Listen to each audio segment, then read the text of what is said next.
So, Okay. People who don't know you, how do you describe Sapta as? oh well, it's not a good place. My parents said that internet se bacche kharab hote, so we'll not give you internet right away, right? I had once a terrible breakup. नहीं, काट देते हैं. ठीक है. Yeah. I feel a designer should actually observe the world in a way where they look into things that other people cannot. Right? As a part of that, I remember like some people give me gali as well. Why do you think that happened? Make it your habit to observe in your daily life. And he gave me enough hints of pull your socks up or else you'll have to leave. Yeah. If a 16-year-old today wants to start design or get into creative field in general, how should they approach? I don't think I'll recommend you be a designer. How do you think AI will influence design? See, I feel AI is going to remove a lot of. Hello and welcome. Thank you so much firstly for making time for this. My pleasure, Hariom. Thanks for inviting me. For people who don't know you, how do you describe Sapta as? So I'm a designer. I work for Swiggy at my present capacity. Presently, my team is the team that is responsible for designing the Swiggy app, or a large part of it, the food section that you popularly use.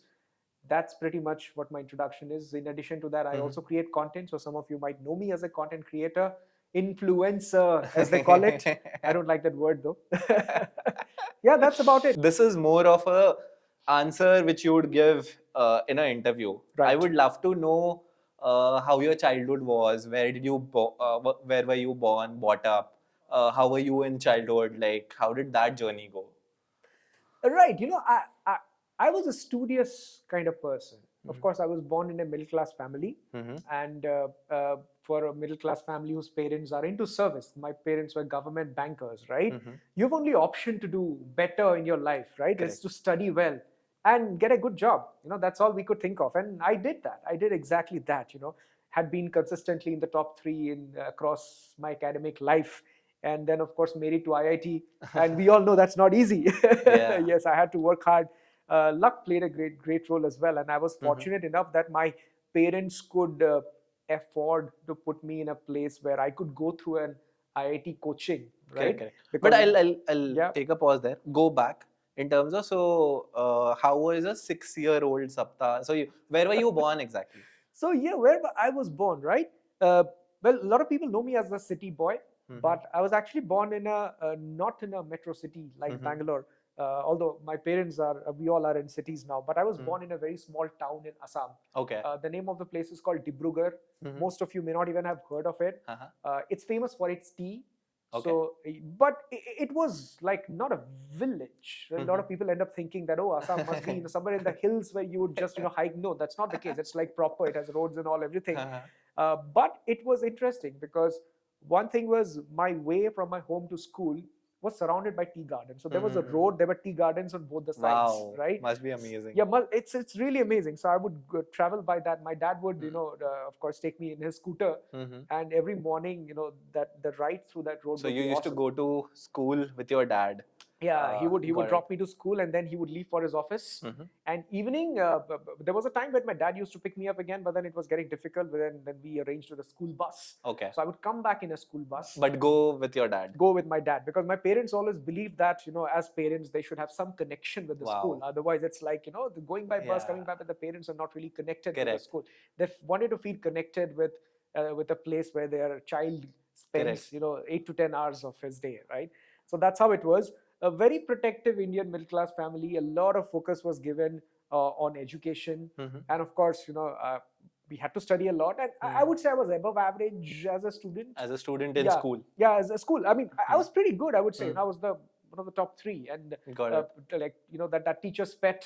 Any competition, any inter-school competition, I would be one of the first persons to go and participate, or teachers would reach out to me, hey, quiz competition, we want you to participate and represent our school, or inter-schools exhibition. So apart from like studies, what all did you participate? Debates or any sports that you played? Yes, anything that you can think of, anything that is intellectually stimulating, I would say. Not so much into sports, although I later started playing badminton and all. But from these competitions, it was mostly any kind of elocution, speech, or debates. And which school did you go to?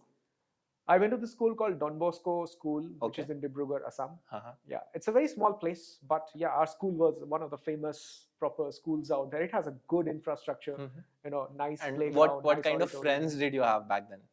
My friends were similar to me, who Mhm. were again very intellectually stimulating. I'm using these words way too much. So one trend that I had seen back in Assam, which is not true in the cities, is right. Mhm. People who study, they only study out there, Oh. right? So you wouldn't see them having any other kind of fun. Right? I was a bit of an exception because my parents were a little chill. So they were like, okay, you study, but you also need to do other things in your life as well. But in general, the trend was the people who studied well, the toppers of the class were the ones who'd be always serious, always studying, the kind of stereotypical nerds that you see in movies. Correct. That's how people out there in Assam were. But then, when after my 10th, I came to Hyderabad for my IIT coaching. I stayed in hostel. Okay, so that's the first time you came to Hyderabad. No, not the first time, but first time I moved to Hyderabad. Moved Yes, and I stayed there. Moved and stayed in Hyderabad. I went to Fiji, Hyderabad there for my IIT coaching. Why Hyderabad and not Delhi? Because Delhi was closer and Delhi also has Fiji. Delhi wasn't closer. One reason is my dad is a Telugu. Oh, So got it. Hyderabad Yeah, became sense. like one of the obvious destinations because we had people out there who we know. That was one. And secondly, when it comes to IIT, I don't think it's Delhi. It's either Kota or somewhere in Andhra. Yeah, sure. That's where, Chaitanya Chaitanya Narayana and all, right? But we didn't really like the way things happened in Chaitanya. But why did nothing you against them. choose to go towards IIT, or did you have that very conventional in your mind that this is something I want to do? Because I think what all options did you have at the first place while you chose to do IIT? I was very particular about science. Okay. I knew that I had to do science. I was very good at math. Mhm. I still am to some extent, although I don't get to show it in my present job. So math had always been my thing, and because of which science became a natural choice because it's kind of an extension. But the reason why I chose engineering path, and yeah, of course, no one chooses IIT. You choose engineering, and then you realize that IIT is the best college, so you have to go there, right? Yeah. So that's how it is. I chose engineering. It's because I like computers. So when I was in my 8th standard, my parents bought me the first computer, and I started doing stuff with that. Okay. Right? I wasn't the typical kid who would just be playing games. Of course, I played game as well. I wanted to make the computer a productive thing for me. Right? Making something interesting out of it. How did that come in, and what year is this? This was 2003. 2003. 2003, Wow. right? I was 3 Long years time. old. Were you born? You were 3 years old. Oh man, yes. Yeah, so I was in 7th or 8th standard back then, right? So it was like a desktop computer. We bought it, and it was expensive. I remember the price. It was 40,000 back then, right? It's a lot of money. Yeah, a lot of money. Computers were not as affordable as they are today. So we bought it, and my parents were like, okay, we'll buy a computer. The kid is going to learn something. They also didn't know a lot about computers. They just felt that, okay, this is a good thing. This is an important thing which kids can use for their education and study and all, right? That's why they bought it. And I realized that we were not like very very rich. That 40,000 aise hi kharch kar diya. It was out there, and I wanted to make some good use out of it. Of course, I had fun. So you had and all, to force your parents to get you a computer, or they just bought it? I didn't have to force them. I mean, of course, I kept telling them that it's a nice thing to have and all, right? And then we would learn it in school, and every other subject you could go to school and come back home and study, and you would get better at it. Computer was the only thing, like the practical part. You would have to practice, and if you don't have a machine with you, you can't practice, right? And my parents realized that that was being one of the gaps, and also we knew that that would be the future. Everyone knew that, like, parents were talking about it. Something like AI, something like AI today, right? So it made a lot of sense having it. So that's why I think, yeah, I had to ask them, but it was not like they fell for it and then finally, okay, take it. No, it's not that. They also realized the importance of it. How long did it take for you to convince them? Maybe a year. Yeah, I think for most of us. Yeah, I had to. And was it a desktop or a laptop? Desktop. Yeah. It was a desktop. 2003, dude. We are talking 2003. Yeah, got it. So even for me, it was like, I'm not giving you a laptop. You have to get a desktop so it stays home. Got it. Yeah. Right. So yeah, so that's also when I started exploring design for the first time. Oh wow. Yeah. So my way of productivity is not what I define productivity today. It's like making good use of my time and all. Back then, productivity was, can I do something good with it? Yeah. Right? One of the things was, can I print birthday cards for my friends and relatives? Yeah. We had a printer as well. Right? So one of my first query when I was buying the computer was, which software do I need to use to make birthday cards? Okay. Right? Back then I knew nothing about it. Correct. Right? And internet was also not as popular. Correct. We had dial-up connections, and we Yeah. didn't, because my parents said that internet se bacche kharab hote. So we'll हाँ. not give you internet right away, right? It's okay. So so it was like all disconnected. So we asked those guys who sold us a computer, which software is it? That guy said, there's a tool called Photoshop. Oh wow. I'll install it in your system. Don't ask me how. Of I'll course. install it in your system, Huh. but I don't know how to use it. You'll have to figure it out yourself. I said, okay. That's So right. they installed Photoshop 6, Photoshop version 6. Right? I mean, the actual version was much newer then, but then 6 was what they had in whichever shape and form. Correct. They put it on my computer, and then I started exploring that. All trial and error. There's no internet, there's no tutorial. So, you open and you figure out, what does that white box do? What does those tools do? Right? Yeah. Then, every day I would spend hours and figure out one thing. Oh, if you do this part gets selected, and I can change the color of this t-shirt, right? So it was all self-discovery. So this is the root of how this you is the root. got into design. And you understand, right? Learning was very different. Today, you just go how to change the color of your t-shirt on Photoshop. You'll find 20 tutorials. It wasn't back then. Correct. So everything that I discovered, it's almost like how an early man discovered fire and wheel and all. Wow. You do this, oh, this happened, and oh, this is how you do it. So everything was discovery like that. So it was very interesting. So that's how I think the bug of design kind of bit me. And you kept on doing it till, I hope, 10th standard, and then 10th you standard. got lost access to your Photoshop. Absolutely. Like even same happened with me. I was suddenly taken away for 2 years. No computers, no phone. Right. I was given a multimedia phone. Right. So I think what was year when you moved to Hyderabad? So I moved to Hyderabad in 2006, mid of 2006. I think. 2006, 7 you say.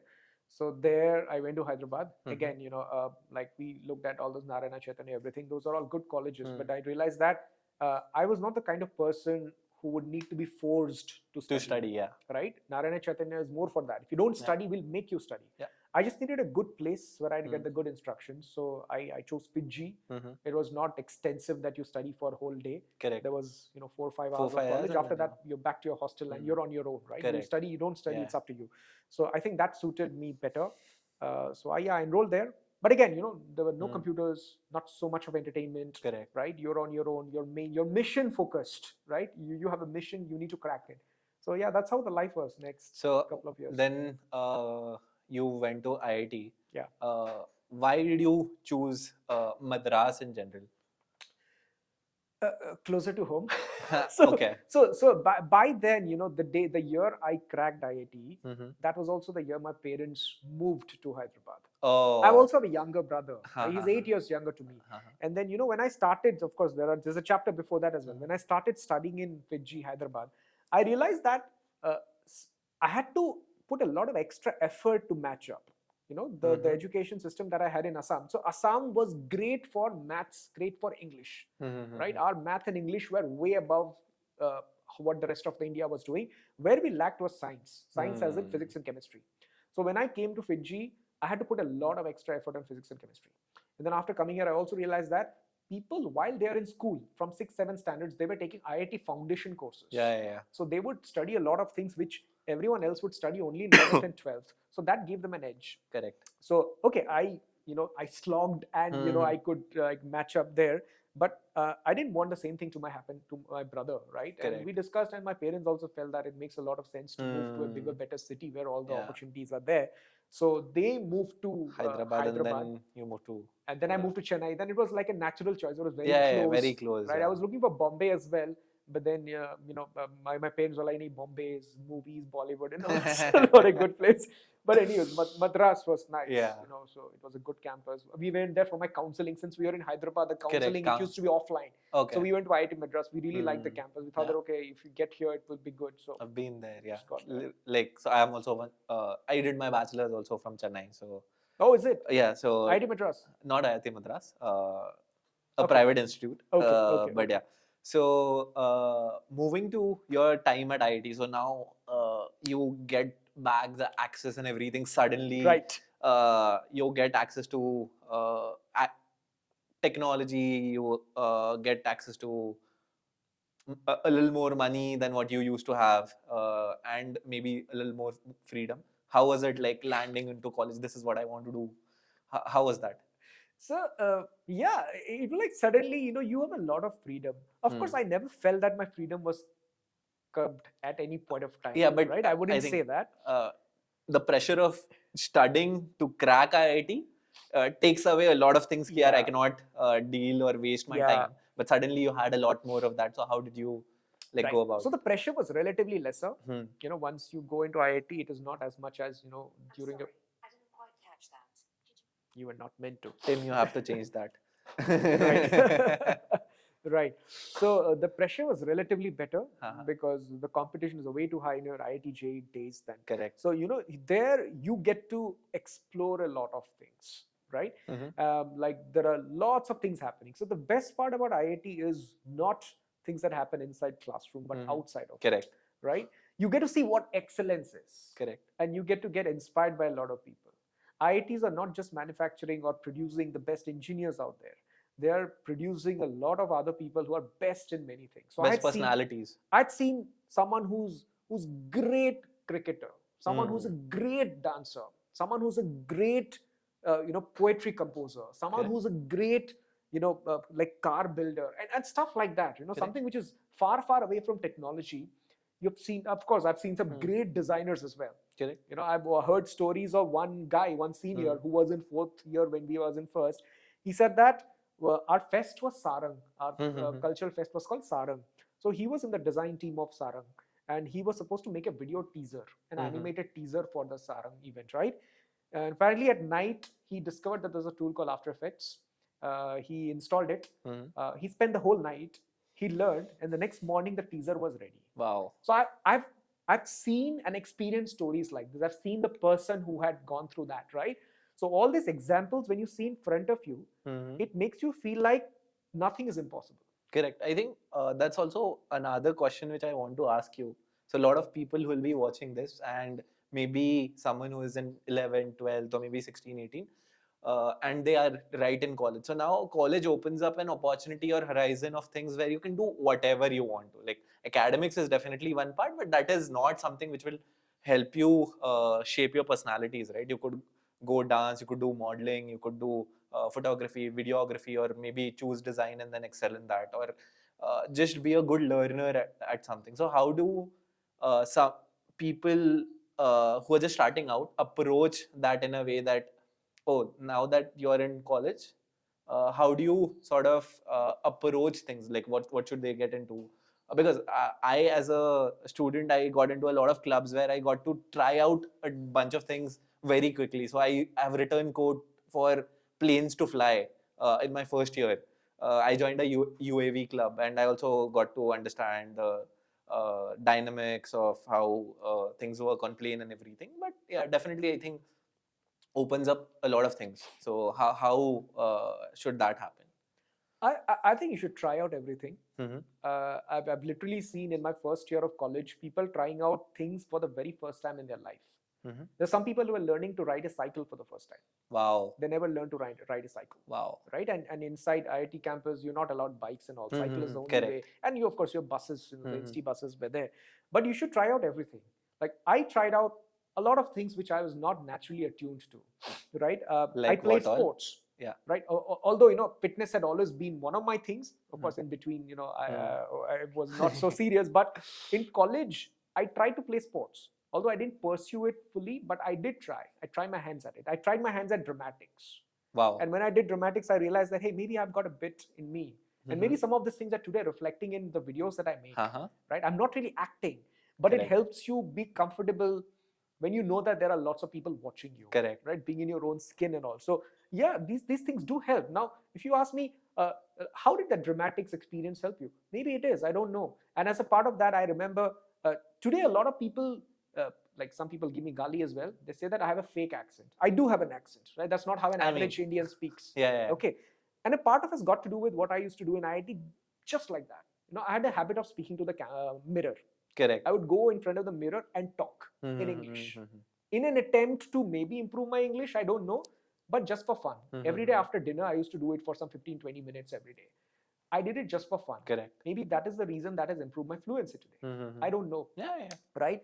And in addition to that, all the clubs that you mentioned, been there, done that. Right? I remember I was a part of a project which was making a driverless car. Wow. Yeah. Back in 2014. Wow. No, not 14. What am I saying? 2009. Elon, we got it before you. Yeah. So in 2009, I worked on that. Of course, it was mostly seniors were driving. I was a volunteer in that project. So I was doing small things, making this gear or doing something like that and stuff, or explaining as a part of the stall and all, right? But it was a great experience regardless, right? And it also helps you build that network where you can maybe make friends of friends, which might just be someone who you would resonate with, right? Right. So, and you asked me one more thing, right? What should be the approach? In my mind, if you are in an engineering sort of a college where you have 4 years at least, correct, right? I was in a 5-year course in dual degree, but at least 4 years will be there. First year, you should be open to do anything and everything. Yeah. Don't ever think that, hey, I cannot dance. No, go try it. Yeah. I cannot write code. No, go do it. Right? Everything, like whatever is possible, try to do it. Of course, there are so many things that you won't be able to do everything, but maybe filter it out. Try to do at least 5 to 6 different things. Correct. At least. Correct. By second year, you will start to have some sort of a clarity as to what you really like and what you don't like. Yeah. Right? And towards the end of second year, you will see yourself getting better at one or two things. Yeah, and then by third year, you're already an expert. Correct. Your first and second years will start looking up to you, right? If I want to know about coding, this is the guy. If I want to know about design, this is the guy, right? And so that's how, you pick up your interests, you explore everything, and then you narrow down, and eventually, you become an expert in no time, or you're regarded as an expert in no time. So what are those 5 things which you picked? I picked dramatics. Yeah. I picked design.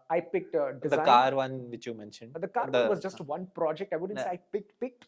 Right? But you made some mechanical friends there. Yeah, I made some mechanical friends there. So I picked that. What else did I do? I picked design. I picked design there. I restarted design, I would say. I got into mentoring.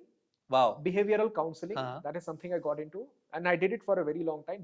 In my 5th year, I was heading the student unit of the undergraduate counseling. So we also got trained by some officials and all of them. I tried that. What else did I do? I was heavily into organizing stuff. Say this event, that event, inviting guests, this stuff and all. I think that has also helped you to understand the other side, that what are these event organizers expecting, so that you can be a speaker maybe. Yeah. So that's one thing that I tried. What else? I tried many things, dude. Like so many things I just can't remember. I was a hospitality coordinator once, where guests, when they come, you'll have to welcome them and you'll have to make them sit. I did NCC, of course. That was a part of the course I had to do. As a part of NCC, I did a lot of things. I went to an Air Force station and then looked a lot of things out there. I think we used rifles, we did paragliding, so many things. Like so basically, trying out whatever you can at whatever expense of your own personality is the best thing to do. Yeah, and all these things, experiences, what it has led me to do is I can laugh at my own self. Wow. Nothing in this world can embarrass me anymore. Because whatever embarrassment has happened in the first year of my college, I will never get embarrassed anything. Like you make me wear a red pant and make me dance in the road. If it is legal, I will do that. I will not have even a bit of inhibition. Should we try that? But yeah, so now coming back to mostly how did your previous experience from Photoshop helped you do things at college? Because then you would be that cool kid, seniors or people would be coming back to you to make certain things, hey, make this poster for an event or something like that. Did that help? It did, so I started learning Photoshop there. I mean, there I had the resources. I had internet, and we also had this wonderful thing called local area network. Yeah. I've been told these days IITs don't have it. No colleges have it apparently. Okay. So what was that? LAN was like, it's a local network. Okay. You use this tool called DC++. It's like a black screen sort of thing. So we can access everyone's computer within the campus. It's not like directly accessing. Got it. So if you have, say, some 100 wonderful movies, you share it in LAN. I can download it from you. Something like iCloud share album. Something like an iCloud share album, but at a on large a scale. LAN. Yeah. It's like an internet, but it's intranet. You search Yeah. for, say, Koi Mil Gaya, some movie, you will Haan. see the highest quality movies out there, and you can download, and the download speeds would be some 20, 30 Mbps, megabytes per second. Correct, So a 4 GB thing will take some 10 seconds to download because Oh, it's wow. local, Yeah, it's local. right? Yeah. So that LAN had all the movies, all the series, all the softwares, all the games, and many, many other things that you can think of Of course. in the highest possible quality available. Wow. It all depends on you, what you want to download, what you want to watch, how often. Exactly. Like, Right? again, how do you use your time at college? Right. So there were some wonderful tutorials that I found Mhm. which were otherwise paid. So I Mhm. found them free on the LAN. किसी ने Uh-huh. खरीद के डाल दिया होगा. Sure. So we just downloaded and we used it. And I Of learned Photoshop. of Photoshop. I don't think tools like Figma or XD existed. None of back this then. existed. None of this. Yeah. Photoshop was a thing, and I think back then people even designed UI on Photoshop. If I'm not Yeah, mistaken, yeah. I right? think a lot Yeah. of them. So that's how it was, just about posters and all. So I always did that, but back then, UX design or something, they were not as popular as professions. And as an IITian, you wouldn't want to, do a job which doesn't pay you well. And I always felt that design reminded me of that guy in that Xerox shop. You ask them, "Hey, wedding Oh. card banwana," he'll quickly do something in Corel Posters, Draw, banners, and then menu. he'll get. That's not what you want to be. That's the only design career we knew. So I never thought that I would take it up as a career. By the way, Okay. nothing against the DT. Yeah, of They're course. doing I wonderful mean, stuff, but it wasn't glorious back then. or desirable for me. Correct. But I was more into managerial things. I thought that I can Mhm. be a good manager for the stuff that I have done. I always thought that I would do an MBA. In Mhm. fact, I wrote CAT. I Oh. got called as well, but I didn't go. Finally, I ended up taking a job. Mhm. But yeah, so later when you ask me how that shape in college, no, there was no UX design, not so much, right? But you still kept on designing for I still some kept or on the other thing. designing, but then towards the end, I realized that when I discovered UX design, I realized that it was nothing but a And what was combination. this time? Sorry to pause you. Like, how did you discover and what was that time? It was almost 1 year after I graduated. 1 Even- year after. So, yes. Okay, we'll come back a bit.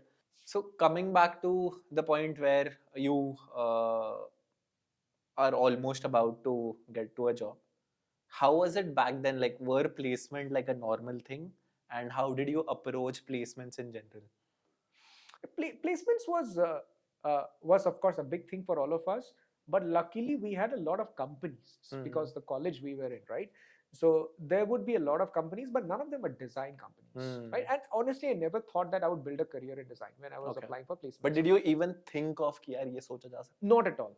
Not at all. Okay, because But it wasn't an option back then. I thought that in college I did a bit of freelancing here and there, right? I knew that even if I don't get any job, like worst of worst cases, right? No company picks me up, I'll still be able to do some freelance and manage my thing, right? That was my ekdam fallback. I never thought this. And freelance for what? I freelanced during my college. I freelanced for a couple of seniors in college itself who were starting up. What UX design, posters, what? Anything. So mostly it would be maybe branding and stuff to start with. But then I also did 1 or 2 UX design projects. We wouldn't use this term though. Website design. We need to get a website designed by you. So I did design a website for a law firm, I remember. They're doing pretty good now. So that was something I did as a part of thing. One of the first freelance projects that I did back in college was to design the label of a shampoo bottle. Oh wow. Yeah, it was a Chennai-based local company. I remember that Aveline or something was the name of the shampoo. I designed it. I got 600 rupees for it. Oh wow. And again, it was not the brand who directly reached out. So one of my seniors had set up a company that was about getting freelance work. It was an agency by students, so hence cheaper, who would design a label for 600 rupees otherwise, right? Correct. So some, of course, not so big companies would come to them, and they would get it get it done by people like us, right? So I got 600 rupees for that. I was an oil rich haram. I took my friends to CCD. And this is, I think, 2011? 2011, yeah, 11, 12-ish, right? A lot of money back then. A lot of money. We had a CCD inside campus, highly subsidized. Huh. So all my friends, said treat, you made your first money. So yeah, we had Devil's Zone and Cafe Frappe and lots of things. Wow. Okay, so now coming to your first job, what was that? How did you get that? And how was your first week at work? Oh, first week at work. So one thing in college, I was sure that I wouldn't want to take up an electrical engineering job. I liked it, but I didn't really love it. I couldn't see myself doing it all my life. Another reason was the core jobs, like this core electrical, mechanical. They wouldn't pay you as much as say a managerial job or a finance job. Correct. As kids, we would try to optimize for money Of a course. bit, right? Of course. So that was also another reason. But I always thought that I'll take up some job, or I'll do an MBA, and then I'll get into maybe what you are doing right now as a product manager, right? So I wrote CAT. I got calls as well, but I got calls from I think Indore, Kozhikode, and a couple of other IIMs. It was not the top 3 IIMs, so I decided not to go for the GDPI because I also had a job offer. So yes, my criteria was I would want to get into core management sort of companies. So then I got into this company called Cerner Healthcare. They're now acquired by Oracle, so it's now Oracle Cerner. If you see on my LinkedIn profile. So I never worked for Oracle. I worked for Cerner. Now Oracle has acquired that company. So I was a project manager there. PMO. Right? Man, I was a kid out of college, but that job had a lot of influence. They were like big, like techies, engineers. They would come and report to me, take my advice. I would say do this and not that. It felt like, so how did you feel that? It felt unreal to begin with, because it suddenly felt that it's too much influence. Some 20 people are waiting for you to tell them. It took me some time to get used to it, to even know what needs to be said, what needs to be prioritized and all. But were you trained for it, like in college or no, later? It's on the came train. Naturally? Like you go there, you shadow 1 or 2 people, and then within 3 weeks, then you're on your own, right? And if you have any trouble, you go meet your mentors and managers at work. So my first week was pretty much that shadowing and all. But then I also realized that once I started doing that, I realized it felt influential. It's actually not so impactful. I started analyzing this way. What would happen if I were to disappear today? The team would still continue to run, because I felt I was doing a job. It was a big company, there are lots of functions, but didn't feel like I'm doing a very impactful job, which led me into thinking, am I even at the right place? But I think one of the best things that happened in my first job is that I found my wife there. Oh, wow. Yeah. So I'm married. I've been, of course, happily married with her. So that's one of the best things that happened in the first job. So how did design come into picture then? Design came into the picture at the end of this, of this, right? So I was thinking I need to move out of this company. It was almost a year that I was doing.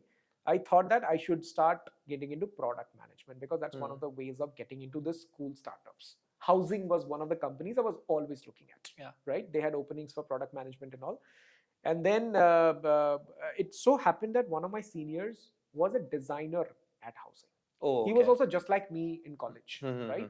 So he would also, pick up Photoshop, be a part of the design team of our Tech Fest and Cult Fest and all. By the way, he's at Google right now. His name is Ravi Teja, right? He's also doing pretty well for himself. So he was at Housing. So he one day called me up and said that, hey, we have an opening. Would you want to join? Okay. It felt very exciting, but the thing was, I always felt I didn't study design.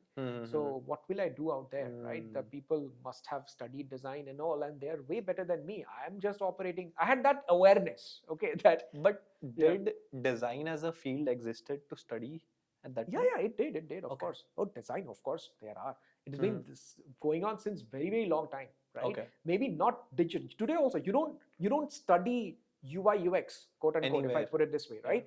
It's mostly HCI, human computer interaction, or product design. That will involve, how something like this table is designed, or this watch is designed and all, right? So it was always there. NIDs and all, or even IIT, some IITs have design departments. They've been going on for years. Like, it's an old profession. So it was always there. I thought that I never studied. How will I match up? Imagine, right? An engineer who has studied in an IIT versus a guy who just learned engineering on his own. How is that a match? I felt like I'll never made it. Did you feel like having this comparison didn't even make sense? Like in the longer run? It's like, to me it was like, imagine if you play carom every day. Someone comes and tells you, hey, you'll have to play for India today. You have to represent India. It felt like that. I was doing it because I liked it, right? Maybe, you're playing carom because you like it. Tomorrow someone comes and says, hey, you know what, you're good enough to represent India. I felt like that. Someone said that, hey, you're good enough to work for this company. I want to refer. Do you want to work? Yeah. I was like, feels exciting, but I don't think I'm good enough.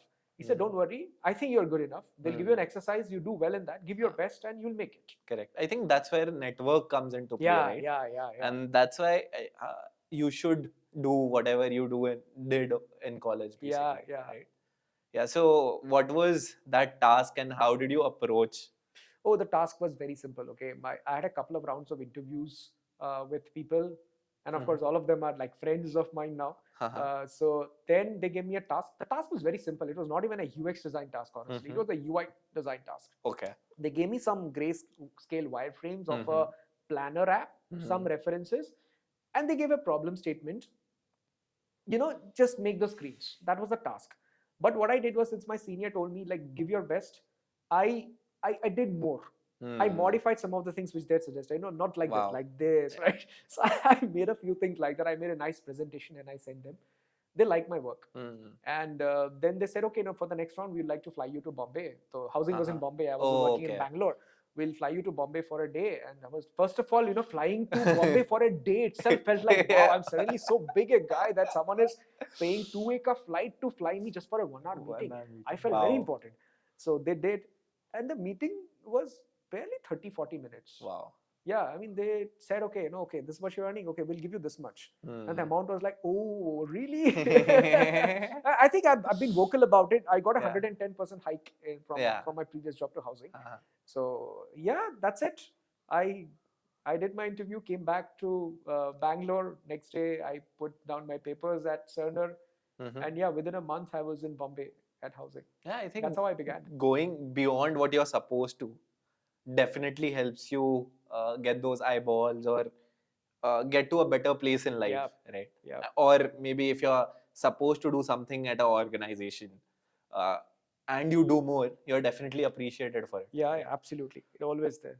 Correct. So now, even though like you just started out design, how did you approach that then? Because see, tooling and everything is maybe something which you can learn within a week or something, maybe learning Figma or something, but you were new to it. So what do you think? Like, is design pure art or is it more of like rules, principles and all of that, or both combined? See, the thing is, we all think design is like art. Like when I was in college, even though I did a lot of lectures and taught the younger folks out there, but deep inside my heart, I did feel that design is kind of like an art, right? And that's what everyone feels, by the way. Correct. And that's where the mismatch is. Whereas actual design is a lot about very small nuances, like the details, like what will happen when someone does this, what will happen when someone does that, what will happen if they make a mistake here. Yes, you're supposed to do this, but what if they do that? What will happen? Correct. What are the other external things that are going to affect this decision of the user at this screen, at this stage? Those are the things which actually determine good design and all, right? But we end up feeling that it is art, right? Correct. Deep inside somewhere. And that's where the mismatch comes, and that's why a lot of designers who are starting out face that problem. Correct. Of course, a lot of people these days I see, they are well aware and well learned because internet and all of them. There's so many courses and people talking about and all. So yeah, that had happened to me as well. So again, if you ask me what happened in housing was a very cool and chill space. There was no way like what Swiggy is. Of course, that was a much smaller company. Like Correct. It just felt like you're back to college. Wow. Right? From the way people dressed, the way people talked, the vibes of the office, it was just like college. And one of the first projects that was given to me was to make a model. It was a real estate platform. So when you see a listing, you click on contact, a model opens up. Contact model. My work was to revamp that. Okay. Because every property came with a broker. But there were also multiple brokers associated with one property. One property. Oh, it could happen, wow. Right? It could happen. So when you click on that contact, my job was to design that how would the user get to pick which broker or broker they would want to send the request to. That was my job. I did a terrible job there. Some other senior designer had to come and actually bail me out of that. Yeah, but that was my first. But I think mostly people who just start out, I think it's okay to make mistake. Is what a lot of people which I see today are like, no, I cannot make mistakes or something. But it's okay if you own up to it. And I think coming to a part wherein you mentioned, right, thinking of different scenarios and everything. So designers today are more of a problem solvers than someone who uses tool, and I think that is something which people should see themselves as. Ki, hey, I'm a problem solver over someone who can use tools. right? Yeah, see, both are needed, right? You will the tools is the basic way to to uh, to build something. Like if I just we are speaking right now, you're asking me questions and I'm telling my opinion. Uh, One part is that my brain is processing what I need to say. Correct. Right. The second part is my mouth. I'm using a Correct. language to communicate. This language is like the tool. Correct. And the problem solving is like the thinking that is going on in my head. Mm-hmm. Now if I just remove one of that, if I just don't do the thinking and just speak, I'll just blabber, which will not even make sense. But if I just only think and I don't speak, still it is not making any sense, right? Because Correct. I'm just thinking and just maybe silent. So both the things are absolutely important. How do you get better at thinking in that direction? So is it something like, hey, pick a app, try to think of scenarios? So if someone who is just starting out, maybe 2-3 months into design, and now how do they go about approaching, hey, how do I build that problem solving mindset or a product sense? See, a problem solving mindset at a very grassroots level, I would say it is very similar to philosophy. Philosophers, right? What do philosophers do? They keep thinking, okay, this is maybe the universe. What lies beyond it? What lies beyond that? What lies beyond it? What is inside that? What is inside that? It's kind of like that. It's kind of like that. So the comparison that I usually make is when you're working on a new problem statement, think of it like, you're in a dark room. You're in a dark room. You can't see anything around you, right? So you can go and try to touch the walls and you'll have to find your way out. How do you find your way out? You'll have to find a door. You don't know where the door is. Correct. You don't know how many doors are, right? Yeah. So your way is to go through each and every one and find, okay, there is a door. You open, then maybe there is one more door. Then maybe there's one more door. So you keep doing the same thing until you figure out, okay, you learn a lot about the problem statement when you explore all these doors, and at each stage you find more doors, you go inside, like, you expand your thoughts and ideas, and then eventually you also narrow down as to what you need now that you have all the insights. Correct. Right? So it's a bit of how the philosophers think, I feel. Of course, they do a much bigger job, we do a much smaller job. So knowing about what your problem statement is and why are you solving it, what problems people are facing, knowing those details are important, right? Another thing is generally about details itself, about observation, right? The more detail oriented you are, the better you tend to get. Like even in terms of thinking, if you think about the details, you explore newer avenues and you open up newer insights that can be used to do better design. Yeah. So yeah, I think your question was, how does someone get better at problem solving, right? It's to think like a philosopher. Think like a philosopher. Keep exploring what are the things around, right? But of course, we need to be time bound as well. Yeah. So Constraint, be definitely. mindful about how much time you have.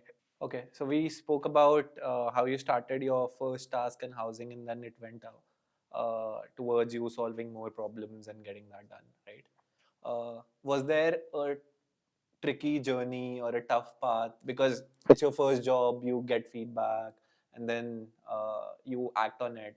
How was that like? I had once a terrible breakup in my first job, somewhere in my first job when I was at Cerner, what I had spoken about. So there, I think sorting yourself up is a big thing. Because I was dating someone way back from my 11th in Fiji. Oh, okay. And it was almost like 7 years of relationship. And then one fine day I discovered that she's getting married to somebody else, right? So it was that sort of a thing. But of course, we both were kids. There were mistakes that I made. There were mistakes that she might have made, right? So I don't blame anyone or anything for that. I think it is how it was meant to be. But it does make you feel very bad. Correct. And I was at my first job back then. You suddenly get into a zone that nothing really affects you, right? Job or anything. You're just there, stoic. Nothing is penetrating inside you because you are in that state of grief and all. It takes some amount of time for you to get out of it. For me, it took months. Like I think 4-5 months, easily 6 months. Like I kept myself distracted with a lot of things. I remember that was the time when I started writing reviews of restaurants in a platform I wouldn't choose to name here. Right? So I was new in Bangalore. I was new in Bangalore, and I'd always been someone who likes to eat. So I would come here and go to different restaurants and I would start writing reviews. So the review Wow. writing part was something that additional I started, just to keep myself busy. Got it. Right. Then I started eating food and visiting places, not just with the intent of just having it, but also with the intent of writing of food. It was an extra job. So you don't have that free time when you're grieving. Right. I started taking more care about my own self. You know, I bought new clothes. I took a haircut. I started taking care of myself, which I didn't do before, right? Like Maybe a bit of grooming, a bit of, trying to look better. Sapta 2.0. I wouldn't call it 2.0, but yeah, 1.1 for sure, or 1.2, right? So all these things helped, and family was very supportive, because till the day when I discovered that the person was getting married to somebody else, none of my parents ever knew that I was dating that person. They just knew that as a person. But when the moment I discovered, I was still in Bangalore, I was working, right? I don't know what came to me. I called up my mom and just told her, hey, that girl, I was dating her for the last 7 years and she's getting married to somebody else. My parents might have had a hint. Of course. Yeah, they might have had a hint, right? Then I really liked how my parents handled the situation, right? They said, you know what, buy a ticket and come. So I took a flight and came to Hyderabad. My parents were in Hyderabad back then. And yeah, my brother, 8 years younger to me. So yeah, we sat together. I reached home at night. I told him the entire story. This and that happened, right? So was that the first time you were bonding this closely with your brother? Not brother. It was like, think of it like we're sitting at dining table, mom, dad, brother. I'm saying we handle most of the things in our family like that. Wow. We sit, we talk. We know that we all are adults. So then there is not like that father is elder or mother is elder. They will have a lot of say. No, we all are equally, invested into it. Of course, my brother was much younger back then, right? So almost 10 years back, my brother was like, of course, 18 years younger than what I is like. You get it, right? Yeah. So we talked it out. And my point, one of my philosophies in life is, I wouldn't want to continue with something in life for which I would regret in the future, right? So back then, my only thing was, okay, she's getting married to somebody else, so be it. But in the future, it should never happen that I look back and think, hey, if I had done this that day, maybe my life would be so different today.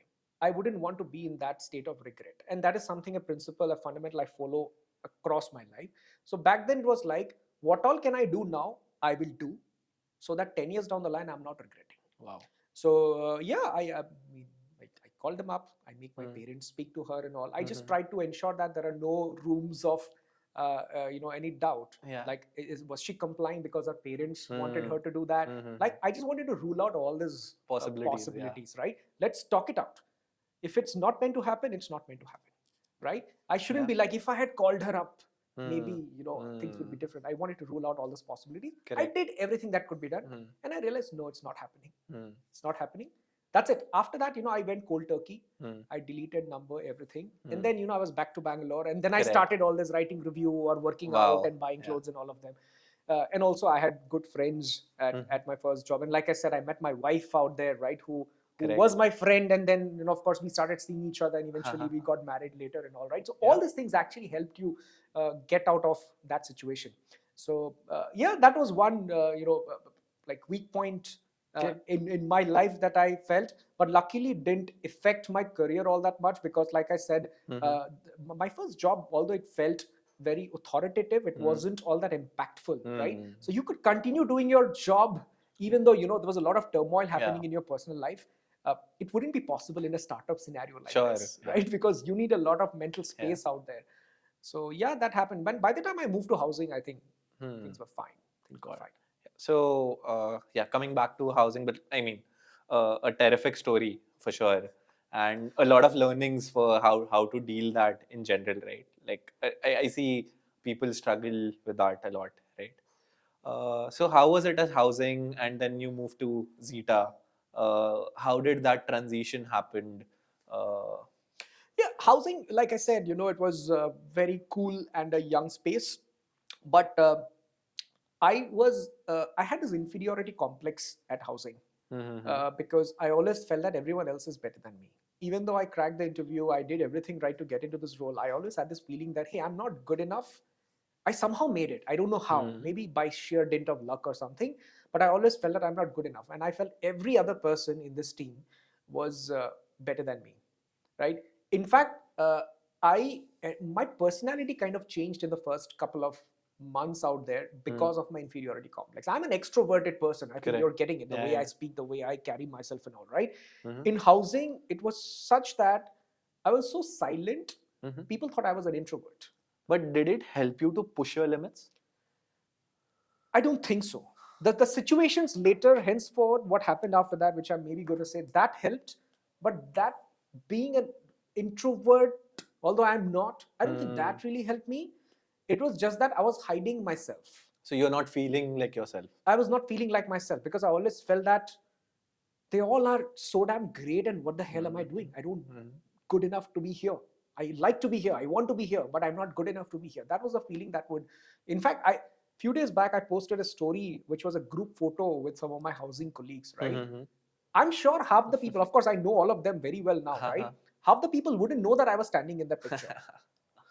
They might have seen my story and today realized, oh, no, he was actually in that picture. You get it, right? I was so unseen and unknown because I didn't do anything. There's no reason for me to know. And housing back then was a big team, 40-member team for a company of that size, you know, right? Of course, they also design team 40 design team 40 members. Like today, Swiggy has after IPO, we are a 40-member team, and back then that small company had 40 members. So of course we were overhired there. Of course that went through layoffs and all, which is a different story again. So yeah, that's how I was. So one day I got a very bad feedback from my like leaders out there. The head of design called me to his office and he told me that, hey, what happened? Your exercise that you did in the for your interview was pretty good, but the work that you're producing right now is no way up to the mark. What is happening? What is bothering you, right? And he gave me enough hints. Of course, he didn't say it directly. Indirectly, he said that, pull your socks up or else, you'll have to leave. I was like, oh man, what the hell is happening, right? There, I could have completely broken down, at least the way it had come to me. But again, I always went back to the same principle that I did during breakup, right? Okay, maybe I'll get laid off from housing. But 10 years down the line, will I regret? Did I do everything possible in that situation which would not make me regret in the future? I went with that attitude. I was like, see, I have nothing to lose. See, even if they kick me out. Worst case scenario. Yeah, worst case scenario. I'll go to an MBA. Correct. I'll get into an IIM. I'm very sure, right? I'll just go there and do something and maybe be a product manager today at Swiggy, right? So I was not scared. That was very good thing because a lot of people get scared. Maybe their parents say, hey, do well or something. I was very lucky to be supported in that way. So that was when I started working real hard. Slog, you've heard of the slog, hustle, right? Yeah. I think that was a peak of my hustle time, right? So then I realized that, okay, I'm in one of the best possible places in India. I have access to these wonderful designers around me who are just 2 feet away from me. Let me make use of it. Like if 1 month later they fire me, let them fire me, but let me make use of it. So I came out of that slightly introverted mode. I started going to people asking for help. For every small thing, I would go and ask for help.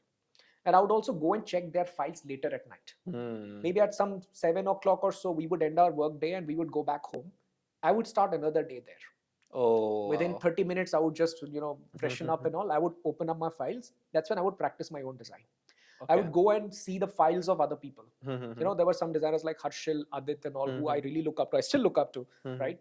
I would look up to their files. I look into their files. I would look at each and every details. Like the ones I saw that one of them was using an opacity. Black ko grey banane ke liye we use opacity, right? Yeah. We use 50%, 60% and all. Correct. That person was using 54% of opacity. I looked into that. I was like, why is it 54? I couldn't crack it. Yeah. Next day I went and asked him, hey, why is it 54% and not 50? And he did actually give me a reason, something to do with golden ratio or something. I don't remember fully now, right? So I went up to that level. Getting right? I was digging into each and every layer, each and every spacing, padding, color, font size, each and every decision. I was critically analyzing, taking notes, trying to reason myself, trying to recreate, practice, and whatever doubts I had, I would go and speak to the person. I think asking whys or just thinking from first principles, even for the smallest things. Yeah.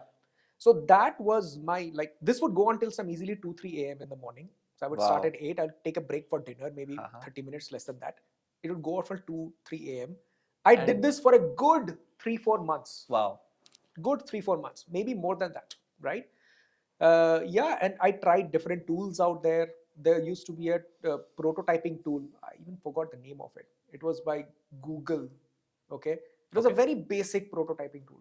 It's called. And this is what year again? This is 2015. 2000. 2015. Okay. I even forgot the name. It is there. Maybe if I remember, you can put it as a text, right? Yeah. I made a Tinder interaction in that. Oh, wow. Right? I spent one whole night. I made a Tinder card swipe, and you always need that validation. So Correct. I went and showed it to one of the senior designers out there, right? So I showed it to him, and he said, he looked at it. Oh wow, तूने Tinder बना दिया, भाई सही है भाई, very nice, very nice. So 10-15 seconds he looked into it, gave me back the phone. That's all. So Wow. that 10-15 seconds of praise was enough for me to motivate me for the next couple of weeks, which will let me slog till 2 or 3 a.m. right? So I was in that mode. Ultimate hustle, right? Yeah. But that made a difference. That made a difference. I didn't get laid off. I started doing well. I started getting recognized. I picked up new skills. Was this also the time when you got into content creation? No, that was not the time I got into content creation. Back then, it was just about establishing myself as a designer, because I knew that if I was laid off then, I would never continue design.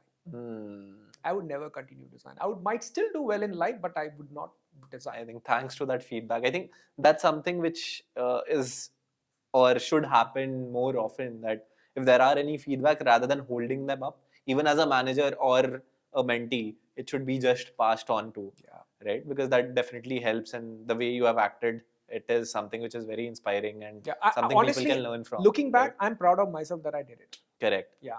Not a lot of people do that. Yeah. They'll just be like, oh, even today, not a lot of people do that. Correct. I'm really proud of my younger self that I did. Yes, I'm proud of my own self. I mean, taking feedback constructively is something not a lot of folks really do.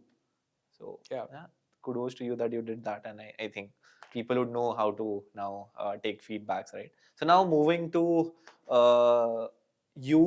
Zeta, you were doing great at housing, and then how did that happen? So in housing, layoffs happened. 40-member team reduced to 9. I was one of the 9. I didn't get laid off. That was a massive confidence booster for me. Wow. I always thought that if there are 40 people, I'm the 40th one. I'm the worst one is what I thought. But then when it made me feel suddenly, hey, I'm the top 9, right? Although maybe it was not. I was a young designer. Maybe I was drawing lesser salary. That could have been one of the reasons that they retained me, right? So either ways, it was a massive confidence booster. And after that, I actually got to do good work. I learned motion design, something that I still do today as well, hands-on once a while. Correct. So that was when I picked. One of the main reasons was to be cool, because I saw that there were 2 other designers, Rama and Rahul. They're still my friends, right?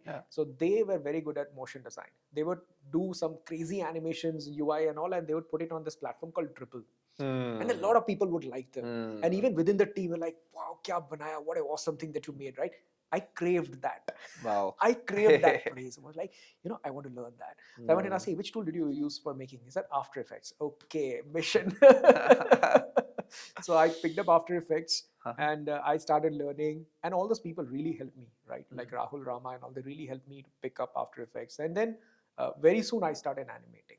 I started getting those praises. Wow. Right? So from the world, within the team, and also from the world. Okay. Also from the world, right? See, within a team, when you start as a kid, you always remain a kid. Yeah. Okay, no matter how great you do, right? You might have felt it somewhere else, right? But when you start getting the external validation, then it not only gives you the confidence, but it also makes other people believe that, okay, this guy is doing something good out there, right? So I saw a slight shift in the way I was perceived, right? I could be wrong. Maybe it is just a placebo hitting my head. I could agree to that. Yeah, right? but I felt that, maybe I have a little more respect than what I did before. So this happened. So last couple of days, months out housing was pretty good. I was doing a good job and all of them. And then a lot of people had moved to Zeta from housing. Of course, there was a layoff, and then a lot of people voluntarily moved. They moved to Zeta. So some of the people I looked up to had moved to Zeta. So then the Zeta folks reached out to me. In fact, one of the Rama was at Zeta. So he reached out to me and said that, dude, come to Zeta. It's good, and stuff. There's nothing left in housing. Of course, that's how he'll pitch. So that's when I moved to housing. Again, I had no reason I moved to Zeta. I had no reason to move because housing was doing pretty well, and I was quite happy. I was getting the recognition and all of them. But then one thing led to another. I had a conversation, not just with Rama, but with the other product managers and a few other people. They flew me down to Bangalore for a day again. And By then, of course, I was dating my wife who was in Uh-huh. Bangalore, right? I mean, Oh, my wow. then girlfriend, So like you my first had job, voila. Another reason to move to incentive. Bangalore, yeah. So yeah, that happened. I got an offer, and then I moved to Zeta. Got it. So how was it at Zeta? Like, if you could. Yeah, Zeta was a fun place. It was a very, very early stage startup, but then it was under the house of Direct Eye. So Okay. Direct Eye is a fairly good company, I think. Mhm. As a developer, you probably know. So we were a very small team. We were 7 members for the longest time, Okay. and out of the 7, 6 were ex housing. Oh, so it's just in Yeah, housing. so it didn't feel like we were a different team, right? But the thing is, all these 6 people, none of them probably knew me in housing, because like I said, right, I Oh. was like that unseen unknown guy.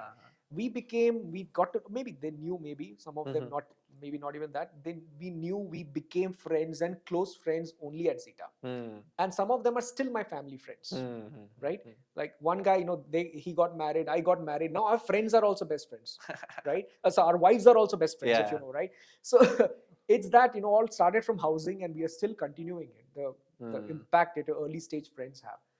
Zeta was great. We could do a lot of things ourselves. It was more of a sales-driven company, I would say. Hmm. Work would happen at different pace. Maybe one evening a product manager would come and say, "Ki Sapta, mutual funds bana de," Hmm. right? Because they might want to pitch it now. This is the only brief. Forget PRD, PRFQ, nothing at all. Mutual funds bana de. That's all, right?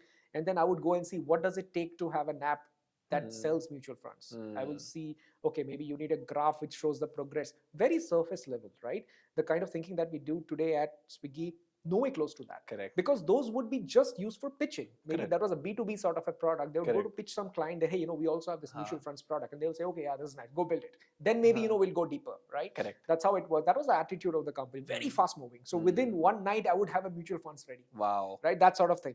Of course, nowhere close to completion, but still, Yeah, you get the point. I mean. So that's how work happened. And that was also when I did my first talk, Okay. right? How did you get approached? How did you like go about it? So it was all started with motion design. Like I said, something that I picked in housing because I wanted that Huh. appreciation cool and all. I kept putting it at Drivel, and I also started writing a bit about it. I wouldn't just put animations. I would also explain and talk about what it is.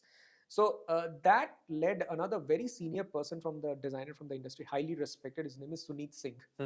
He's the one. He's a veteran, right? He's the one who established design teams in Clear Trip, then at Ola. Now he's, I think, running his independent agency. He's a highly respected person of the industry. So he once called me up and said, "Hey, I want to meet you over breakfast." Right? Wow. So, and of course, that's like, Must have wow, felt. yeah.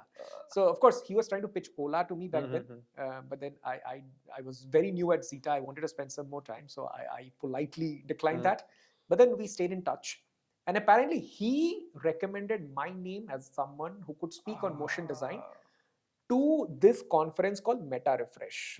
It's by this company called HasGeek. It's based out of Bangalore, right? So the Meta Refresh is like actually big, good conference, right? They all nice processes, big auditorium, you'll mic up, and it's like a proper. Right? Suddenly, I'm on the stage talking about motion design. Wow. So yeah, I mean, it's still on YouTube. One of my first talks, Meta Refresh, 2016 is when I did it. Right? It's still on YouTube. So that was a talk that I did, and people liked it.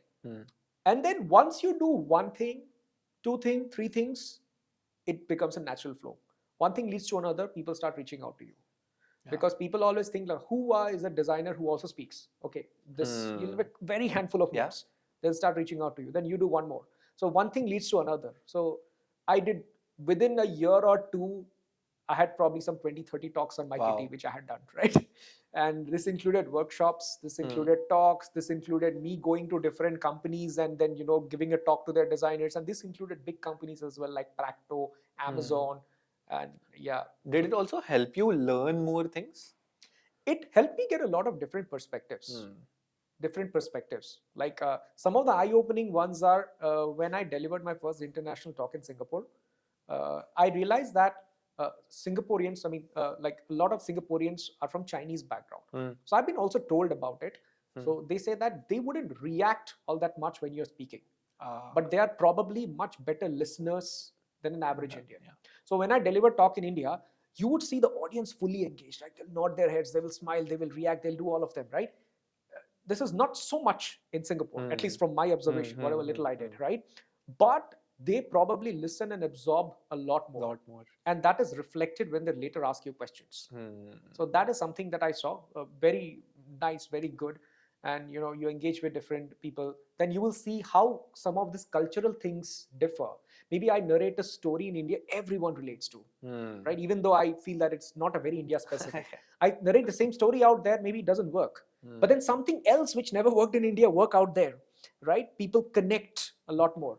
So the in this international talks, I think there's a lot of scope of learning. And in general, every talk and workshop that I did taught me something or the other. It could be a very small thing about how I deliver, very small thing about how I answer a question, or what changes that I should make to my deck for my future talks. Everything is a learning experience. And was this also the time when content creation happened? Because this is very interesting, which I also want to learn from, right? The content creation actually happened during COVID. Oh, content okay. as an online content creation. Well, in my opinion, those are also content, what I did. Yeah. And I was enjoying that life. Every weekend, I was taking a flight, going to a different city, Wow. staying in a nice hotel, and delivering talk the next day and coming back, right? Right, that business travel you always see in TV and all. I was living that, right? I still do, because but back then as a kid, right, it just felt very good. Amazing. So now we'll go to how you moved from Zeta to Swiggy, and how did that happen? So Zeta to Swiggy was also very interesting, right? So Srinath, who's my manager, right? Correct. He had, again, apparently he had seen me on Dribble, the same platform where I used to put motion design, initially just to be cool, right? He had apparently seen me there and he dropped me a message once, and he appreciated some of my work, right? And then he also subtly said that we could work together sometime.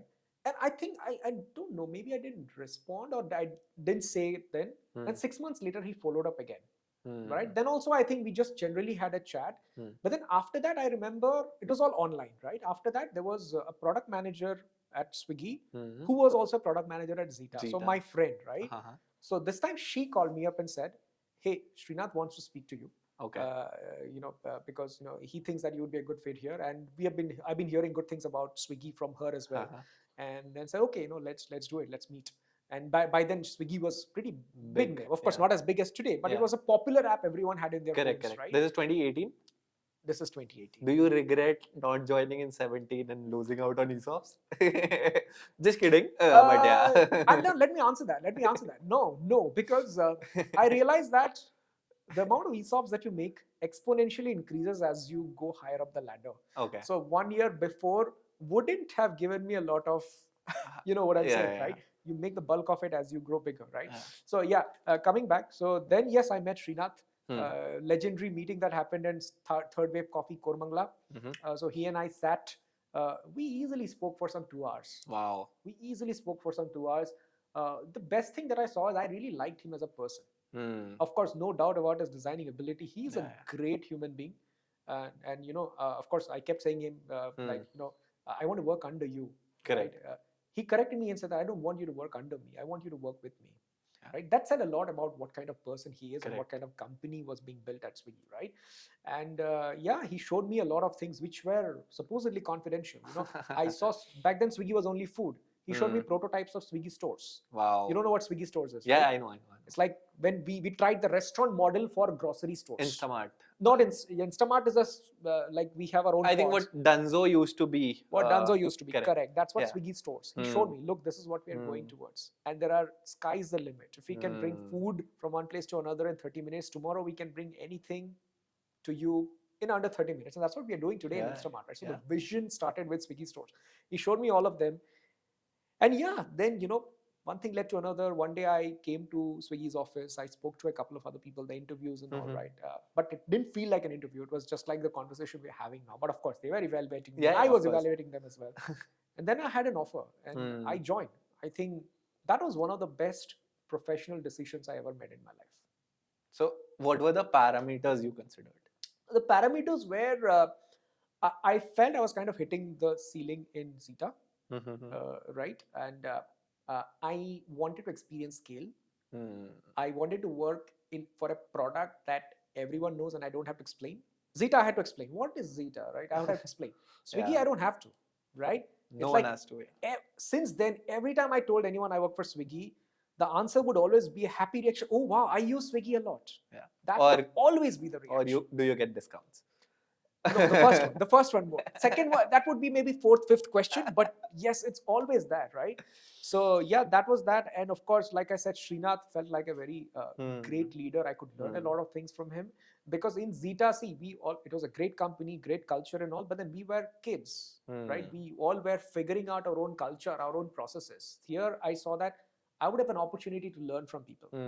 I'm not like a very hardcore process person. I believe in breaking rules, but then I would have to learn.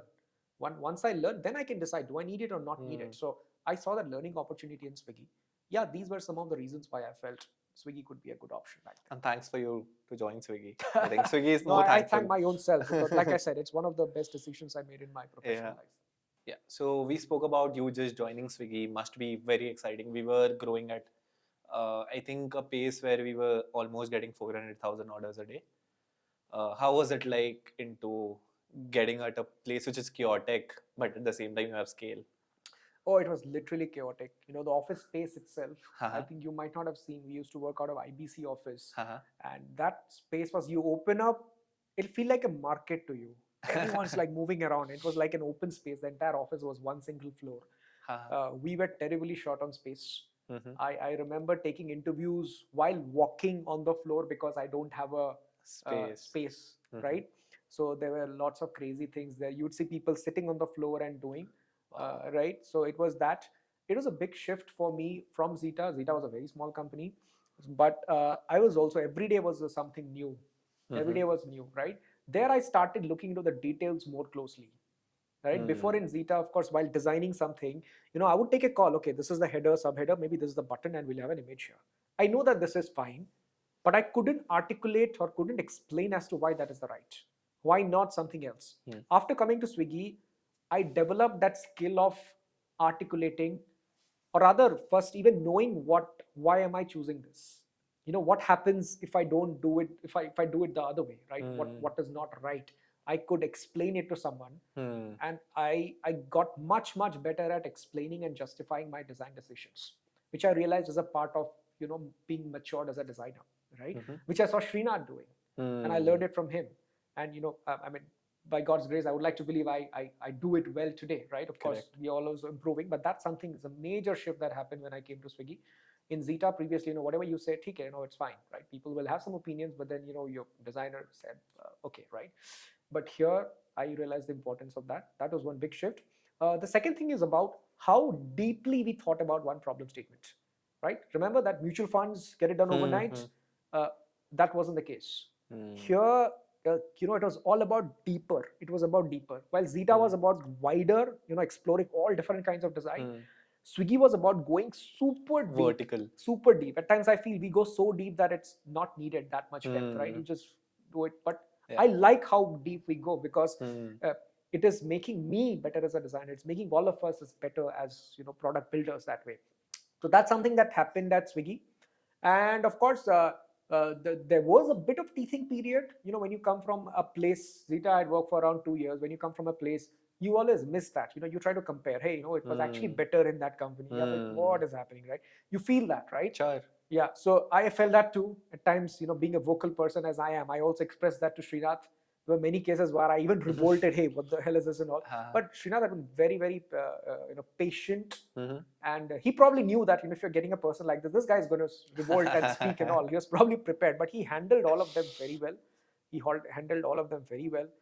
There were many situations where people would speak behind your back, because sure, I was fairly popular then, right? I would talk and all. At least in the design community, people knew me, and you can't stop people from talking behind your back. Many people did. Correct. And that was also the first time when I experienced what it feels when someone is speaking behind your back in not a very positive way, and also for no mistake of yours, right? Then of course you have well-wishers also around, and then you get to know that this is happening, this is how people are perceiving you. We're like, oh damn, what is it? It did affect me for some time, right? And I spoke to Srinath, hey, this is how it's happening, and I don't know how I can rectify. Again, Srinath, like the person he is, he had been very matured about guiding me in that, right? So over time I realized that if I'm out there, There will be a lot of people who will love me. There'll also be some number of people who will hate me. It's okay. You'll have to live with that. Yeah. You'll have to live with that, and you don't have to do anything out there, right? So that is another learning thing that happened after coming to Swiggy. Mm-hmm. And the first project that I did at Swiggy was called Swiggy Daily. Not the daily that you have today. Yeah. It's a very different daily. It was a different app. So great thing was I got to handle it end to end almost completely. Wow. Srinath would like rarely, come and do something. Once in a while, he will come and say something, Mhm. but he actually let me do that. And I knew that this is my first project, and everyone knew that, okay, this guy is a good designer, is the perception that was created before I came. Now, if I couldn't live up to that expectations, it'd be like, hey, it's just for the namesake. It's not really anything. I knew that would be the case, right? People are always very critical when they're seeing it. So it was my responsibility to give my best and best of all. So I went back to the housing housing wala journey. Yeah. mode. But this time I didn't have the pressure, Hmm. right? I knew that, okay, I can do it well. I was fairly comfortable and the teams were pretty fine and all, right? And I think we did a good job in terms of, at least product building, right? Of course, we have I've seen design. I think they're printouts. Yeah, Yes, yeah, it's still there in this room. it's Yes, still in there. yes, This yes, room, yes. So we did that, and sure, I think that project was definitely a good one, good learning experience. 6 months we worked on that, Mhm. almost 6 months, actually less than that. I think Nihar was the one who worked from Nihar, yes, yeah. Nihar Yeah, was one I of the remember. devs, yes, Yeah. yes, who worked on that. But then that didn't really hit because I think lockdown and everything. Lockdown and all came. There were multiple reasons around it. The model that we were trying, the lockdown was one of the main reasons. But we are still very happy and proud about what we had made back then. It still remains. So what are I'll go to a point wherein what are some of the 5 learnings which you have had while you were moving from a IC to a manager, and then at the same time seeing a company like Swiggy moving from the scale where we were maybe in 15 cities to say 300 cities, right? How did that happen? Like, did that have any role to play in your decision making, in the way you think? A lot, a lot. See, to give you an idea, Swiggy became a unicorn. Unicorn is $1 billion valuation around 1 or 2 months after I joined. Wow. So I still remember the announcement that was made. Hey, we are a unicorn now. It came with one round of money that we raised. It was a big thing. That was actually the day when I learned what unicorn meant, right? So that happened, and I could literally see how decisions were made, right? Today there are so many different stakeholders. Back then there was one product POC, one design POC. You sit in a room and discuss. That's what it. would happen. Yeah. It was not like it is today. Decision making is like there used to be a product manager called Ankit Jindal back then. So he was the one who would take care of everything. So Ankit, us, Srinath, me, and a couple of other people, we would sit in a room and we'd decide, and that's what we would make, right? So it was so straightforward and simple. We would give a lot of focus on making things the right way.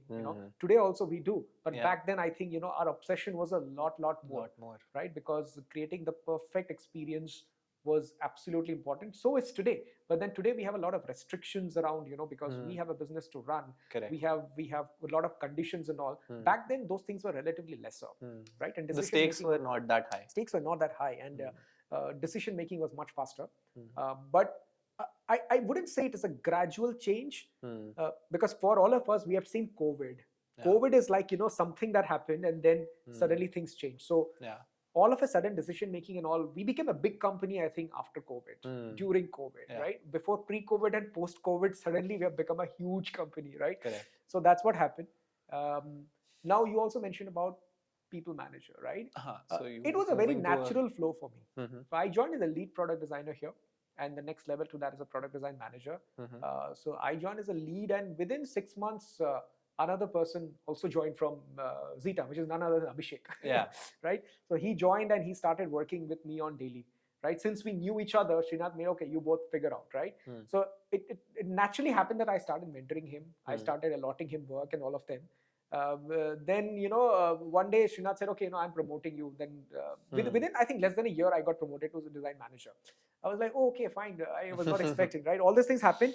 And then, actually before that itself, one day something was happening And then Srinath said, okay, move his reporting to Sapta. No, like about Hmm. Abhishek, some approval was there. Yeah. He was waiting for something. Then it's okay, let's move his reporting to Sapta. That's how I became a manager. Hmm. So there was nothing that changed overnight. Hmm. I was already doing it, just that officially one day it moved, and then the promotion happened, and officially my title also changed. So it was all very, very gradual. Did anything change after you became a manager? No, no. In fact, I remember when I became a manager, even though I had an official reportee, the first level of one of the jobs that you do as a manager is you prepare case during the Yeah. appraisal seasons and all. I didn't have to do that. Srinath did it on my behalf. In Wow. fact, he didn't even tell me that, hey, this is your work, I'm doing it. No, he didn't say that. Magically, it happened, right? So then, of course, a while later, second, third season onwards, I started doing all of them. But it was a very, very gradual way. I never felt that, today something has changed and now I'll have to do different things. And that is true for every promotion I had after that. Manager, senior manager, director, and now even AVP. Nothing has ever changed overnight. Because gradually it was always happening, and then one day just the title changes and you continue to do the same thing. But you're like gradually doing more than. I think that's how in general we have culture at Swiggy. Yeah. Right. So now the time when like maybe COVID, and you mentioned that's when the content creation happened. Was it an accident? Was it pre-planned? How was that? So I was always, like I said, offline talks were always there, right? And for my personality, I felt that I could be great on stage. I can interact with audience, entertain, educate, and do all of them, right? And many people said, why don't you start a YouTube channel? I said that, hey, you know what? My strength is on the stage. What will I do with YouTube and all, right? So I didn't do that. But then came COVID, and then all these talks had to stop because we couldn't travel at all. So then one company reached out to me for a webinar. Okay. They said that we'll do a webinar with you. I was like, hey, what is webinar? I mean, it's so boring. You will do it inside a Zoom. It's no comparison to what you did on a stage, right? But I said reluctantly, okay, let's do it, right? So I did a webinar, and that was a mind-bending thing for me, right? A normal offline talk that I conduct would be attended by 100, 200 maximum, right? That webinar was attended by some 800 people. Wow. 800 people from across the globe. Mostly Indians, but some people were from outside as well. That made me realize the power online has. And that also made me realize that whatever I did on stage to entertain, engage, and educate the people, I could do 80 to 90% of that even in an online platform. So that first webinar was an experience for me that unlocked possibilities for my own self that, hey, it is possible. Then again, like I said, one thing always leads to another. I got approached for many other webinars after that, and that was webinar ka time. COVID, all was happening was this webinar, that webinar. Stand-up comedy used to happen on webinar. Yeah. So every weekend I was conducting some webinar. Wow. Right, and then that gave me confidence. Okay, maybe this is the time I should.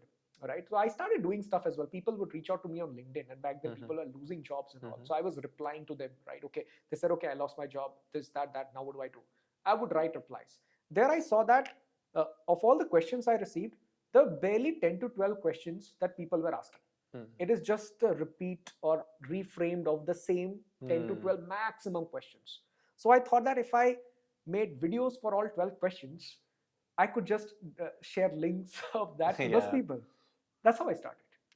I had a camera, I had a similar camera at home, just because I like taking photos and all. I thought, okay, let's start. Do you travel? Yeah, I travel a lot. At least 2 international trips every year. Wow. And how did that start? Like, was it from your childhood? Childhood, yes, but of course not international trips. Middle class family here. So domestic, we would travel across India. My first international trip was after I came to Zeta. So with some of my Zeta friends, I went to Europe. Wow. Again, that was another mind-blowing experience for me. It changed and shaped a lot of things about me as a designer. My choice, my aesthetic, my decision-making, criteria and all. So Europe shaped. Why did that happen? I mean, there I discovered a lot of things which I wouldn't see in India.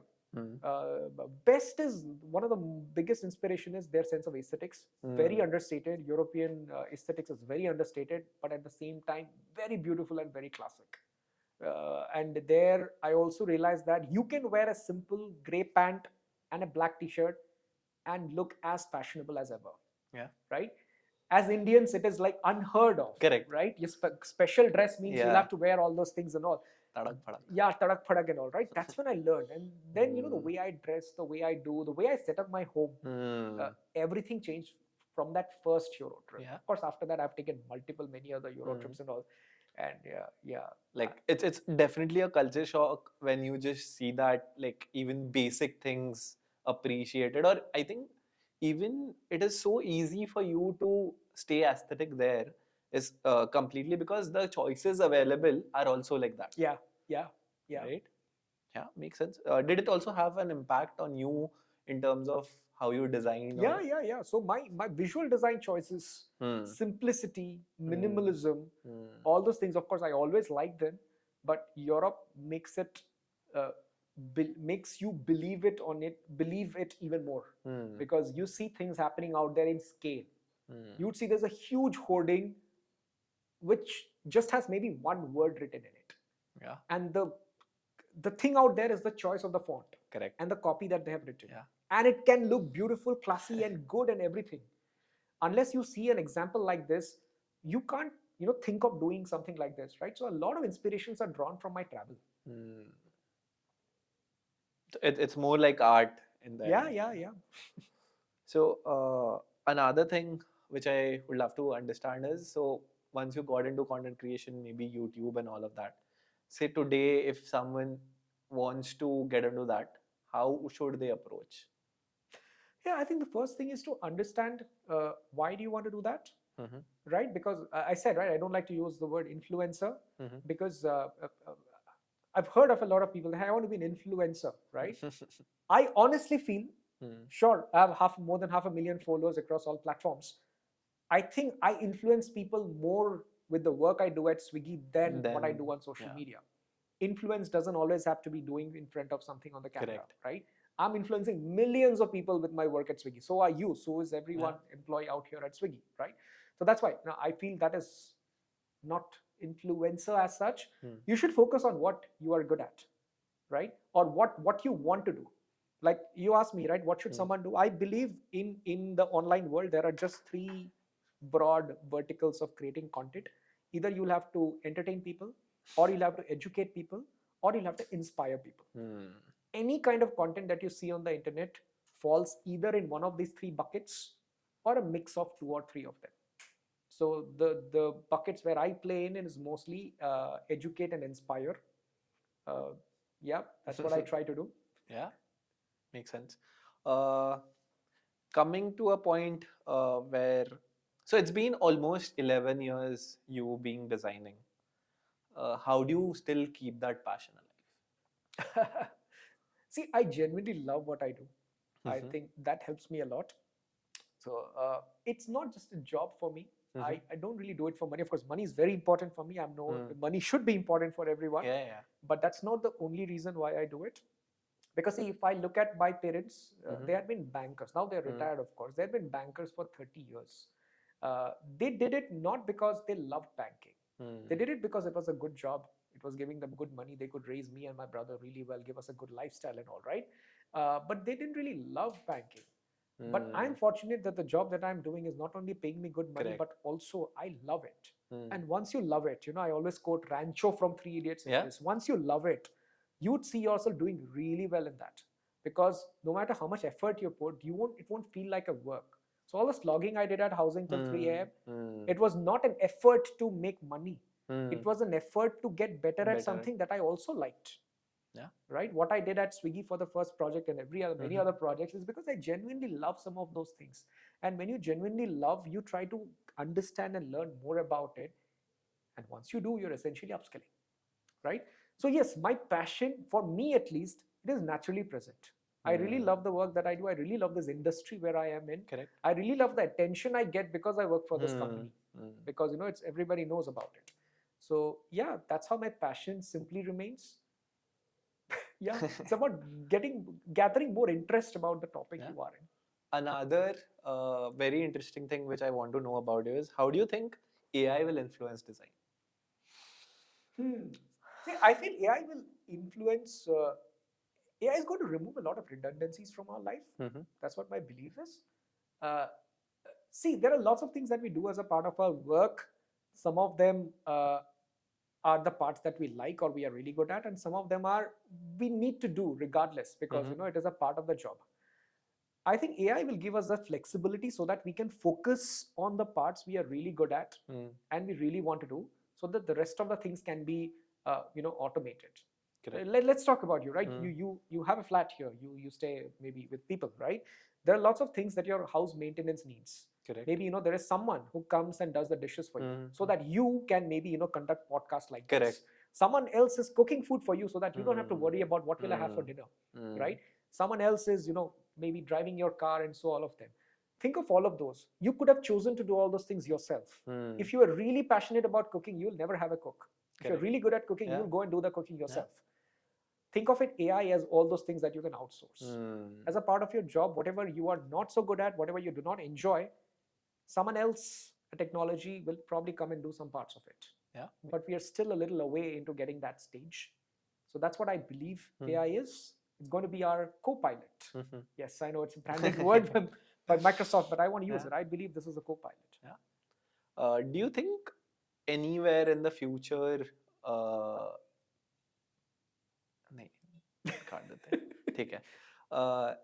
next thing which I'm really keen on understanding from you is, if a 16-year-old today wants to start design or get into creative field in general, not just 16-year-old, maybe a 10-year-old, 15-year-old, 20-year-old, whoever is starting, right? How should they approach, or how would you as a kid do it in today's world?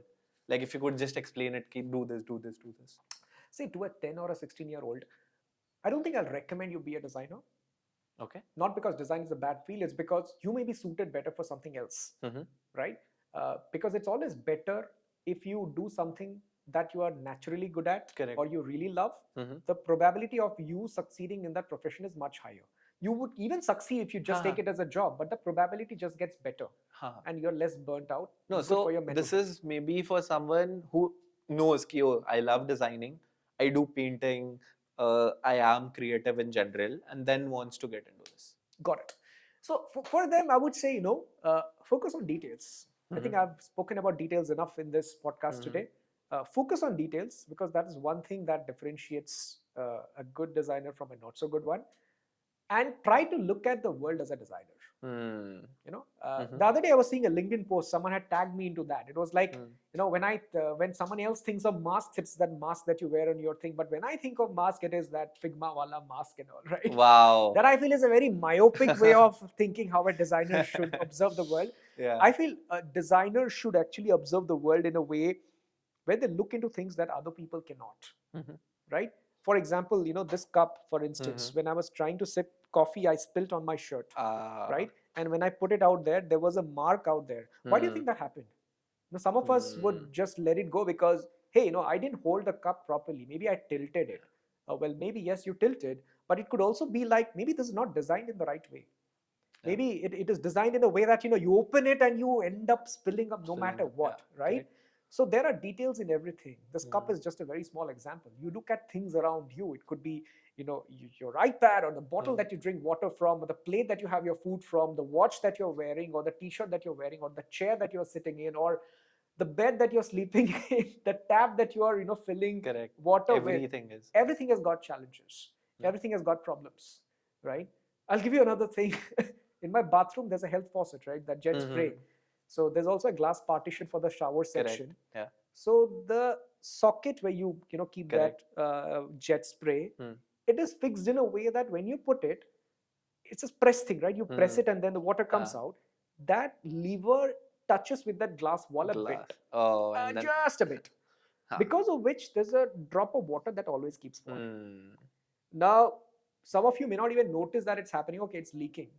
But a designer should be able to understand why that is happening. Maybe if you just put it half a centimeter away, this will not happen, right? So all these details, you should make it your habit to observe in your daily life. If you do that, you will see that the same set of skills are actually used when you actually design something in your digital product and all. It's the same cells in your brain that will come. So if you make it your habit for anything and everything that you see around your world, it gets much easier when you're doing it for a job.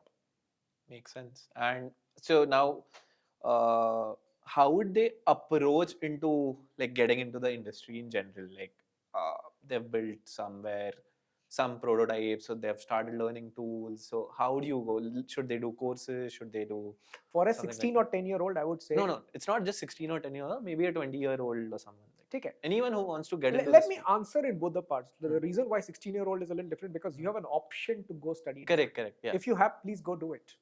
Please go do it, right? Even though I haven't, but I know that there's a value in doing that. Please go do it. But if you do not have that option, right, you maybe decided much later in your life that you want to be a designer. Or you're not fortunate enough to You're not fortunate enough to afford a design school. Absolutely, right? If that happens, there are many ways of learning design. So fortunately, design is a field that doesn't need a license. Say, unlike a doctor or a lawyer, you cannot go practice law by reading a few books or learning it from YouTube. Design is not that. Correct. So you can learn from anywhere as long as you're able to do the job and get the job done. You can get a job, a high-paying job. Correct. Right. So take leverage of that. And there are lots of sources around. You can learn from YouTube. You can learn from people like me. I have a YouTube channel too. Or you can take up courses as well.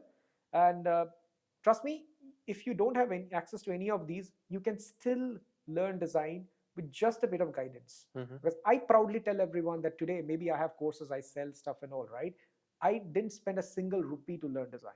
Of course, I was very fortunate enough to be in a place like housing where I have great people around me. Like that 54% opacity, I could immediately go and get it clarified. Correct. And not everyone is fortunate enough to be in that situation, right? So with a bit of, hence I said, with a bit of guidance, a bit of mentorship, you can learn it yourself. Maybe just reach out to people on reach LinkedIn. Out to people. Yeah. Try to get help from people whoever they can. Yeah. These days there are lots of sources. Lots of sources. You go read the case studies of other designers who have made some great products or features in your favorite apps and all. You learn a lot thing as well. We always say that you need to think deep. The question is how deep? How deep, right? If I say dig a hole out here, deep hole, you can say 10 feet is deep. He can say no, 100 feet is deep. Correct. Right? How deep is deep enough? You read those case studies, you understand how deep is deep. Because it cannot be measured with a scale, like in terms of thinking. So that's what, make habit of reading the work of other designers. Okay. Just try to analyze why they have taken this decision. Why did they build it like this and not like that? Try asking those questions to yourself. Okay. Yeah. What post that? Huh? What after that? What post that? Of course, there is a set procedure. If I get into the job finding world, you need to have a portfolio, which you can share around with people. And based on that, you get shortlists. Like in case of designers, like our CV or resume is almost non-existent because there's nothing much. Make sense. Yeah. It doesn't make sense, right? So portfolio does most of the talking. So your portfolio helps. Make sure you have at least 1 or 2 case studies, detailed ones where you've done good, deep work. Correct. Now, what is good, what is deep, I've already explained what it is. So make sure you go do good and deep work, get it reviewed by other designers, incorporate the feedback, and keep it ready. So that you increase the possibility of someone looking into your portfolio and shortlisting you. And after that, it's just the interviews. And your interviews are mostly, the first round will definitely be around your portfolio itself. Maybe an interviewer would ask you questions. Hey, why did you do this and not that? Correct. What made you feel that this was a better thing to do? Or how did you arrive at this conclusion? Did you do something before that? How are you sure that this could happen? You should be able to answer some of these questions. And one cheat code, I can tell you there is no right or wrong answer in design most of the times. If you're able to justify and if you have the reasons as to why you have done it, correct. Sure, right? So so those are the things. You must have seen hundreds of portfolios. More than that. Yeah, of course, thousands of them. So how or what exactly differentiates in a portfolio?